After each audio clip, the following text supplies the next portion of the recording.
My girlfriend left me for a better man her family proudly chose. Everyone smiled. Everyone approved. I didn't argue. I disappeared. Months later, when she heard my name mentioned in a room she wasn't invited to, she froze before anyone even looked at her.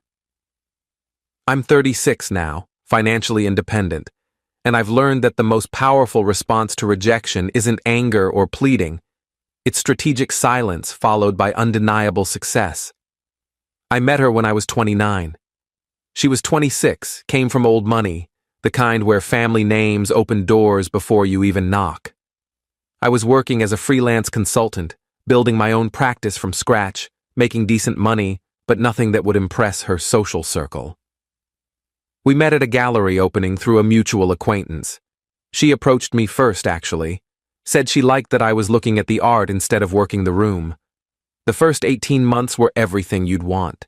She was intelligent, had her own opinions, seemed genuinely uninterested in her family's wealth. We'd spend Saturdays at farmers markets, hiking trails, dive bars with live music. She never made me feel inadequate. When I met her family around month 8, I knew I was being evaluated, but I thought I'd passed when her father shook my hand and said I seemed grounded. Turned out, grounded was code for limited potential. Her family owned commercial real estate across 3 states. Her father had inherited a portfolio and tripled it. Her mother came from similar wealth, spent her time on non-profit boards and society committees. Her older sister had married a venture capitalist. Her younger brother was being groomed to take over the family business. Then there was me, self-employed consultant with clients but no firm, good income but no generational wealth, college educated but from a state school, not the private institutions they all attended. My parents were both teachers, comfortable middle class, proud of their work, but nobody who'd make it into their social register. The first year, they tolerated me. Polite conversations at family dinners, perfunctory questions about my work. No outright hostility, just a cool distance that never warmed, no matter how many times I showed up. Around month 20, things shifted. Her father started mentioning a family friend's son. Guy who'd gone to school with her brother, worked in finance, came from a similar background. He'd recently moved back to the area. You should reconnect with him, her father would say at dinners.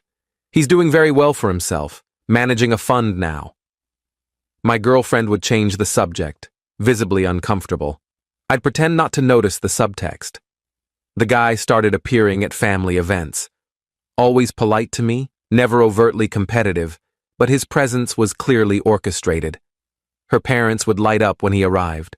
Her mother would find reasons to seat him next to my girlfriend at dinners.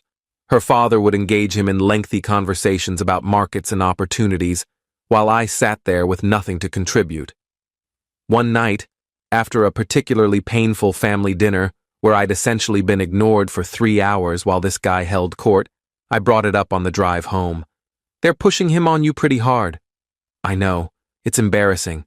I've told them to stop. Have you, though? Because it keeps happening. What do you want me to do? 'Cause a scene at family dinner? I want you to set a boundary. Tell them you're with me, and their matchmaking is disrespectful. I have told them that. They just don't listen. Then maybe you need to be louder. She went quiet. That was the first time I realized she might not fight as hard for us as I would. Over the next 6 months, the pressure intensified. Her family started making comments about my career trajectory. Still consulting? No interest in building something more permanent? Her mother would ask about my 5-year plan, my retirement strategy, my thoughts on investment properties. They weren't subtle. They were auditing me and finding me insufficient. My girlfriend started pulling away, canceled plans more frequently, took longer to respond to messages, seemed distracted when we were together. I knew what was happening, but couldn't figure out how to stop it. Then about 2.5 years into the relationship, she asked if we could talk. It was a Thursday evening. She came to my apartment instead of me going to hers, which should have been my first clue. My parents want to have a serious conversation with me this weekend. About us. About my future. Okay. What are you going to tell them? I don't know. They're going to push hard. They're going to make it about family loyalty and what's best for me. And what do you think is best for you? She didn't answer right away. Just looked at her hands, twisting her ring. Not an engagement ring, just something I'd given her for her birthday. I love you, she finally said, but I also love my family. And they've made it clear that continuing with you means problems with them. What kind of problems? They've threatened to restructure things, cut me out of certain trusts, reduce my role in family decisions. Basically make it clear that choosing you means choosing against them. I felt something cold settle in my chest. So they're blackmailing you. That's a harsh word, but accurate. They think they're protecting me. They think you're not stable enough, that you don't have the foundation to build the kind of life they want for me. The kind of life they want, not the kind you want. I don't know what I want anymore. I'm exhausted. I've been fighting them for months and it's not getting better. Every family event is a battle. Every conversation turns into a judgment of you, of us, of my choices. So you're giving up. I'm being realistic. I can't cut my family out of my life. They're everything I've ever known. And maybe they have a point. Maybe we're not compatible long term. I should have argued, should have fought harder. But in that moment, I just felt tired. If you're looking for permission to leave, you have it. I'm not going to beg you to choose me over your family. That's it? You're not going to fight for us? What's the point? You've already decided. You're just here to make it official. She started crying. Told me I was being cold, that she'd hoped I'd give her a reason to stand up to them, that she needed me to fight harder. I've been fighting, I said quietly. I've been showing up, being respectful, trying to prove I'm worthy, and none of it mattered. They decided I wasn't good enough 2 years ago. Nothing I do will change that. And if you need them to approve of me before you can commit to me, then we were never going to work. She left that night, texted me 2 days later that she'd talked to her family and decided to give the finance guy a chance. That it wasn't about choosing money over love. It was about choosing a life where she didn't have to fight her family every day. I didn't respond, just blocked her number and started planning my exit. Update 1. The first month after the breakup was mechanical. I went through the motions of my daily routine while planning something bigger. I'd been approached 6 months earlier by a former client about a partnership opportunity, building out a specialized consulting firm focused on operational efficiency for mid-size companies. I'd turned it down because I was comfortable and didn't want the stress of building something from scratch. Now, I had nothing but time and motivation. I called him back. The opportunity was still available. We met, discussed terms, agreed on equity split and roles. I liquidated some investments to put capital in. We launched within 3 weeks. The work was brutal, 18-hour days, weekends spent on client proposals, constant travel to meet potential clients. But it was exactly what I needed. No time to think about her or what I'd lost. Just pure focus on building something that would prove everyone wrong. 3 months in, we landed our first major client, a manufacturing company struggling with supply chain issues. I spent 6 weeks embedded with them, analyzing their systems, implementing new processes. The improvements were measurable and significant. They referred us to 2 other companies in their industry. By month 6, we had 8 clients and were hiring additional consultants. By month 9, we were profitable and turning away work because we couldn't scale fast enough. I stopped checking social media, stopped asking mutual friends about her, stopped caring what her family thought. Just worked. One of our consultants mentioned hearing that she'd gotten engaged to the finance guy. 6 months after leaving me, she was planning a wedding. I felt nothing. Just nodded and went back to reviewing a client proposal. Update 2. About 10 months after the breakup, we got approached by a private equity firm. They'd been tracking our growth, liked our model, wanted to discuss acquisition or investment. We met with them. They made an offer that would mean serious money, not generational wealth, but enough to change my life completely. My partner wanted to take it. I wanted to hold out, keep building. We compromised on an investment deal instead of acquisition. They got 30% equity, we kept control, and I got enough liquidity to never worry about money again. The deal closed right around the 1-year mark from the breakup. My parents cried when I told them the numbers. My dad, who'd taught high school history for 35 years, just kept shaking his head and saying he was proud of me. I bought a house. Nothing ostentatious, but nice. Good neighborhood, space for a home office, garage for the car I'd always wanted. I wasn't showing off, just finally living comfortably without stress. Around month 14, I got invited to speak at an industry conference. Someone had written a case study about our work with that first manufacturing client, and the conference organizers wanted me on a panel about operational transformation. The conference was in the same city where I'd lived with her, where her family was based. I almost declined, but my partner convinced me it was good exposure for the firm. I prepared my remarks, flew in 2 days early. The panel went better than expected. Afterward, several people approached me with questions, business cards, potential opportunities. I was in the middle of a conversation when someone called my name. It was an old acquaintance. Someone I'd met through her, actually. Guy who'd been friendly enough but had clearly sided with her after the split. "I didn't know you'd be speaking here. How are you? What are you doing now?" I gave him the brief version. The firm, the growth, the PE investment. His expression changed as I talked, from casual interest to genuine surprise to something like respect. "That's incredible. I had no idea you were doing so well." "Not something I've been advertising." "Are you around tonight? There's a reception. You should come.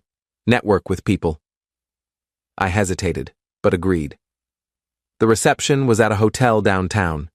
Industry people mixed with local business leaders. I worked the room, collected business cards, had productive conversations. Then I saw her family, her father, her brother, some people from their social circle, all dressed in expensive clothes, holding drinks, talking and laughing. They hadn't seen me yet. I watched her father talking to someone, that same dismissive confidence he'd always had, the certainty that his judgment was correct, his values supreme, his assessment of me accurate. I turned away before they could spot me, left through a side exit, sat in my car for 10 minutes just breathing. Update 3. I flew home the next morning, thought that was the end of it. But a week later, my partner forwarded me an email. Someone from that reception had recommended us for a major project. Regional Manufacturing Consortium needed a complete operational overhaul, budget in 7 figures. "This is the kind of client that makes a firm's reputation," my partner said. "But it's based in your ex's city. You okay with that?" I thought about it. Thought about seeing her family again, potentially running into her, all the old wounds. Then I thought about the opportunity, the challenge, the validation. "I'm okay with it. Let's pursue it." We put together a proposal, flew back for presentations, won the contract. I was going to be spending significant time in that city over the next year. About 2 months into the project, I was having dinner with the consortium's director, discussing progress, building rapport. He mentioned he was on the board of a local business organization that her father was also part of. "Small world," I said neutrally. "You know him?" "We've met. Long time ago." He's stepped back from active involvement lately. Family issues, I heard. His daughter's marriage is apparently not going well. I didn't ask for details, just made a non-committal sound and changed the subject. But it stayed with me. Not with satisfaction or vindication, just with a kind of distant curiosity. 2 weeks later, I was at a business lunch, networking event for local executives. I walked in, scanned the room, and froze. She was there, across the room, talking to someone. She looked different, thinner, tired. Her clothes were expensive, but she wore them like armor, not comfort. I started to leave, but the host saw me and called me over to his group, right near where she was standing. I couldn't avoid it without being obvious. So I walked over, joined the conversation, and pretended not to notice her 6 feet away. The host introduced me to his group, mentioned my firm, the Consortium Project. Someone asked questions about our growth strategy. I answered professionally, aware of her on the periphery of my vision. Then someone in her group mentioned looking for operational consulting. The host immediately jumped in. You should talk to him. His firm is doing incredible work. Very impressive growth trajectory. He gestured to me. Her group turned. She turned. Our eyes met for the first time in almost 2 years. Her face went completely pale. She opened her mouth, closed it, just stared. Someone in her group asked me a question. I answered it, professional and detached, gave them my card, continued the conversation like she wasn't there. She excused herself after about 2 minutes. I watched her walk away, saw her hands shaking slightly as she set down her drink. The host leaned in. Was that awkward? You two know each other? Used to. Long time ago. Ah. Well, her husband works in finance. Apparently doing quite well, though I heard they're having issues. None of my business. Of course not. But between us, her family had very specific expectations for that marriage, created pressure that might not have been sustainable. I nodded, extracted myself from the conversation, and left shortly after.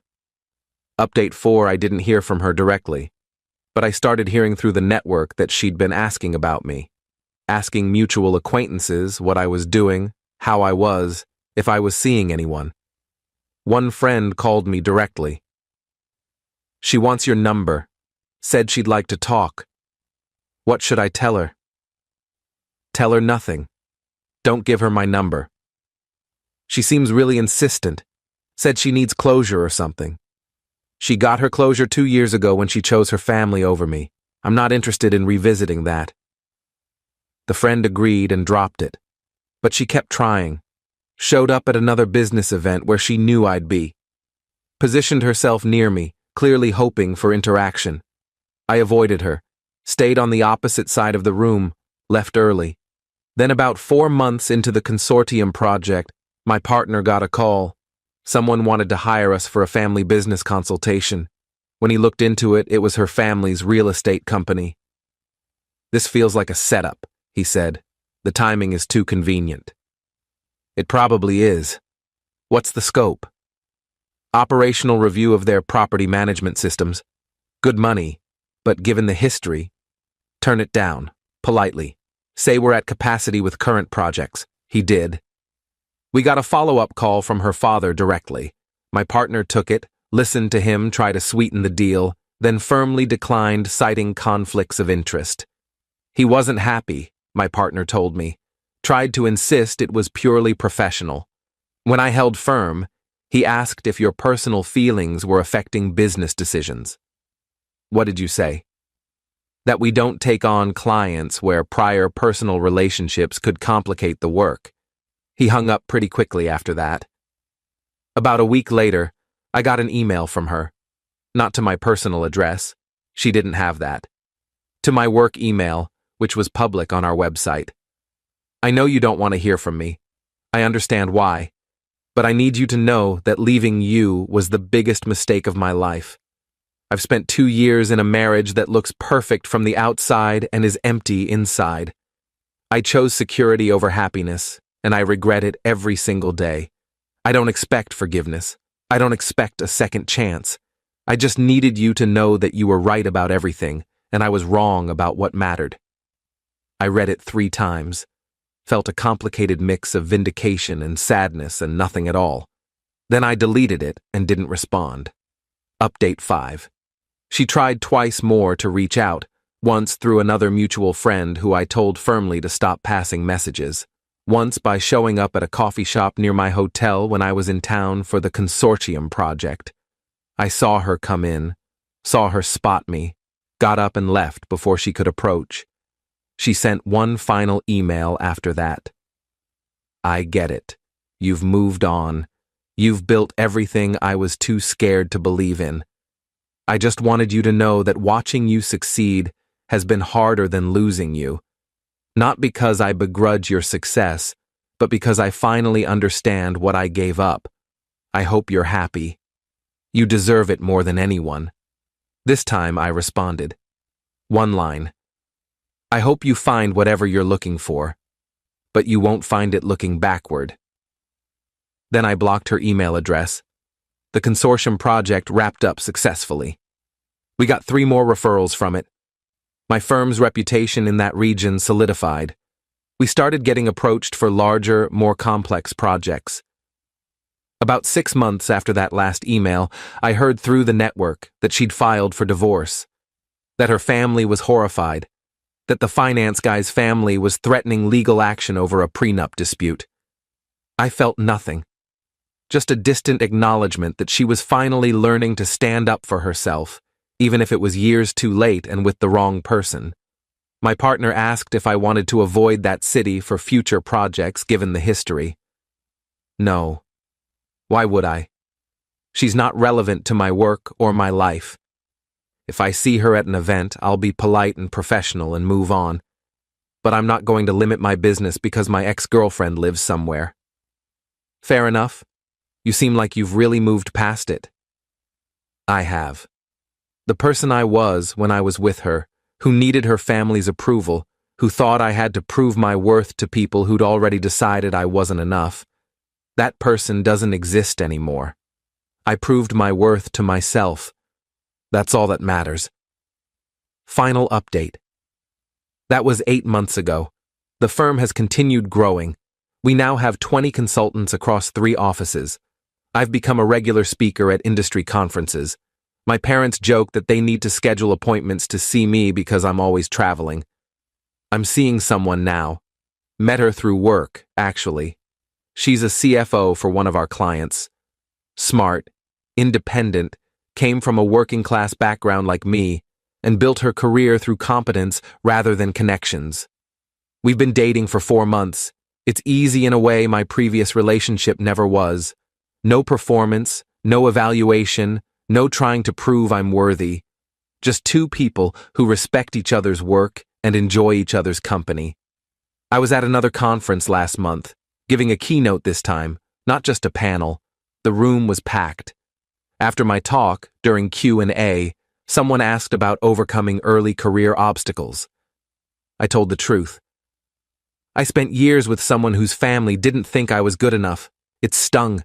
It made me question my worth. But ultimately it motivated me to build something that proved them wrong. Not for them, I don't care what they think now, but for myself. To prove that their metrics for measuring value were fundamentally flawed. The audience responded well. After the session, several people approached me with similar stories. Felt validating in a way that had nothing to do with her or her family. I heard later that she was in the audience, that she'd bought a ticket specifically to hear me speak, that she'd cried during my talk and left immediately after without approaching me. A mutual friend told me all this, then asked if I wanted to know how she was doing now. No, I genuinely don't. I hope she's figuring herself out. I hope she's learning to make choices based on what she wants, rather than what others want for her. But her journey isn't connected to mine anymore. She apparently tells people that losing you changed her, that she's a different person now because of the mistake she made. Maybe she is, but I'm a different person too, because of the choice I made. The choice to walk away with dignity instead of begging, to build something meaningful instead of dwelling on rejection, to prove my worth to myself instead of seeking external validation. The friend nodded. For what it's worth, I think you handled it perfectly. You didn't get bitter, you got better. I shrugged. I got busy. The getting better was just a side effect. My current girlfriend knows the whole story. I told her early on, not as a warning but as context. She appreciated the honesty. Do you ever wonder what would have happened if she'd chosen you? She asked once. Sometimes, but honestly, I think we would have struggled. Her family's pressure wouldn't have stopped. She wasn't strong enough to fully separate from their influence. Eventually, that weakness would have shown up in other ways. I loved who I thought she was, but I was wrong about who she actually was. And now? Now I'm with someone who chose her own path despite pressure, who built her career on merit, who doesn't need anyone's approval to validate her choices. That's the difference. She kissed me. Good answer. I still work in that city sometimes, still see people from her social circle at events. Her family's name still comes up in business contexts. I'm always professional, always cordial, never personal. Last month, her father was at an event where I was speaking. He stayed for my entire presentation, approached me afterward. Impressive work, very impressive. I may have misjudged your potential. I looked at him. This man who'd dismissed me, who'd orchestrated my replacement, who'd pressured his daughter into choosing their approval over her happiness. I appreciate you saying that. But your judgment doesn't define me. It never did. His expression tightened. He nodded once and walked away. I watched him go and felt absolutely nothing. No vindication, no anger, no need for his approval. Just complete indifference. That's when I knew I'd truly moved on. Not when I stopped thinking about her. Not when I succeeded professionally, but when the people who dismissed me became irrelevant to my sense of self-worth. She chose security and approval. I chose dignity and autonomy. We both live with those choices now. The difference is I'd make mine again without hesitation. And from what I hear, she's still wondering if hers was worth it.